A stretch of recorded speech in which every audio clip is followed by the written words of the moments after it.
Hey guys, this is Chase from Burnout Inc. What we are looking at, this is the WWE Entrance Greats Undertaker with Elite Articulation and custom gray gloves. I wasn't that big a fan of the Undertaker with the black gloves. I think it just didn't match up with the tie and his boots very well. So this is still, to me, a Survivor Series based Undertaker. Just this is the 1991 Survivor Series Undertaker where he beat Hulk Hogan for the WWE Championship, which is why he's holding the Winged Eagle title right there. It's probably Brett or Diesel's, I don't know whose that is. But, so like I said, I took the Entrance Great Undertaker, which has the basic articulation. See, no ab crunch, and less articulation in the legs and in the knees. And I got a hold of my Elite 14 Undertaker, which, you know, I have the Series 1, so I don't really need another modern day dead man, unless I get the WrestleMania 29 one, or the WrestleMania 28 Undertaker, or, you know, if they want to come out with a new WrestleMania 29 Undertaker, that'd be awesome too. But so I just took the Elite 14 one, and of course I kept his badass entrance robe. Just took off his head, his arms, leaving the shoulders intact, and his boots. So we're gonna get into what makes this Undertaker so awesome. Well, first of all, this being an entrance great, he does come with this stand where when you press the side of it, it does play his entrance theme. Although it doesn't really sound like the entrance theme that he used at this Survivor Series. It sounds more like his modern day one, which, you know, wasn't a fan of that choice, so that's kind of disappointing.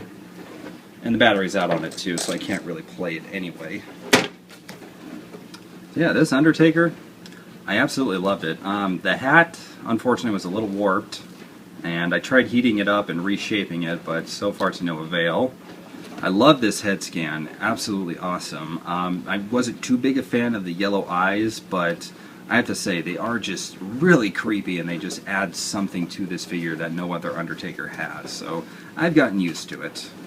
Love the hair too, you know, nobody can rock the mullet like Undertaker. Coat comes off really easily, you know, what's weird is that I think it should have been made out of the same material his shirt is, because this coat was supposed to be of a cloth material. It wasn't leather like the modern day dead man, and this one has kind of like a leather-like appearance to it.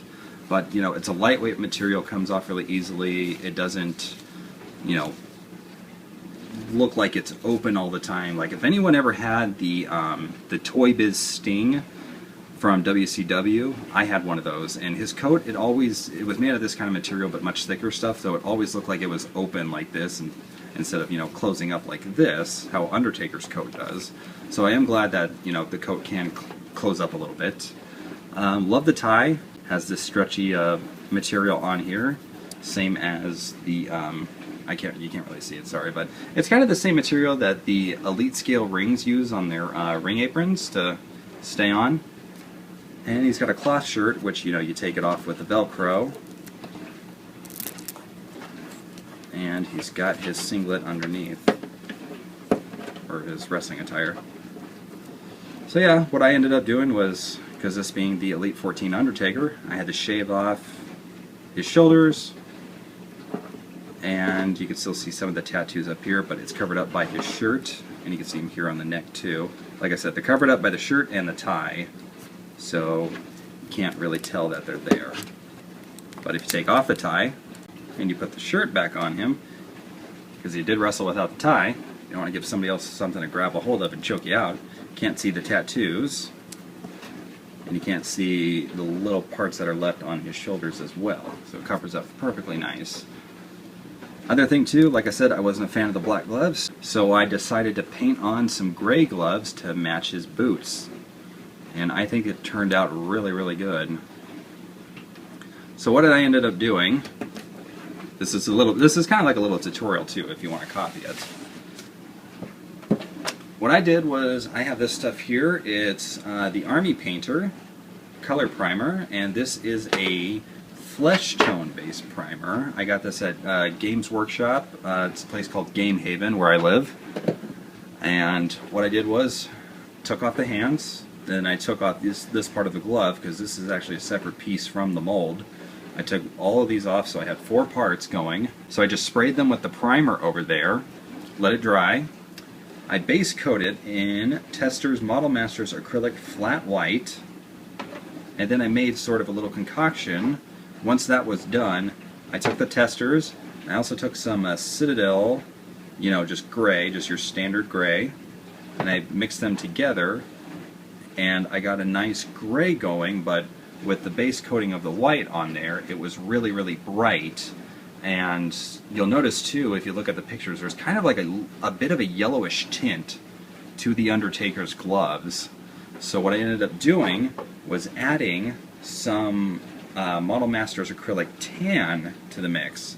So once I got the gray on here, I made the same concoction, more white, like I think I did about maybe 5 drops white to 2 drops gray, and then I added in 1 drop of the tan color. I just mixed it up, and it made this really, really great looking color. And I just did one single light coating over everything, and I went over it again once it dried just to make sure you can't see my brush strokes. And it looked great. It looked absolutely perfect to how I wanted it to look. I did it, you know, on these, on the gloves, and also on the inside of the wrist too. See that? You can get articulation, and it can rotate too, and the paint's not chipping off. And also too, you'll want to get the insides there, that way the flesh tone isn't showing. Basically, once you get this painted, you want to take some of this, which is just clear acrylic sealer. You want to get the matte base version of this. You don't want to get the gloss. The gloss is going to come out really, really shiny. I sprayed 2 coats on the gloves and the upper part of the gloves. That way, when I'm posing him or using him for stop motions or, you know, rotating the wrist, it doesn't chip away. It would also help if you sanded down in there too, if you sanded down in the joints, and, you know, like on, I can't do it, but like on this area of the hand where it's supposed to rotate, that way, you know, the Undertaker won't, his paint won't chip away. I also sanded off, had to sand off the blue Undertaker bat logo with the wings and stuff, so then I just took some flat black, went through and repainted it. There's some still showing through, so I'm going to have to probably do another coat on here. And as you can tell, I'm probably going to have to color over, you know, his crotch area and his ass too, because this is a different black. It's kind of got some texture to it, and once you put on the Testors, it makes it really flat. So we're going to have to go over that too. But for the most part, as it is, I like it. And again, you know, I've got Elite Undertaker articulation, none of the paint's chipping away. I got the double bend in the knees, and the boots work really, really well. So yep, that's sort of a little walkthrough on how I made my Entrance Great Undertaker into an Elite Undertaker. So Chase from BurnoutInc saying, I'll see you guys again next time.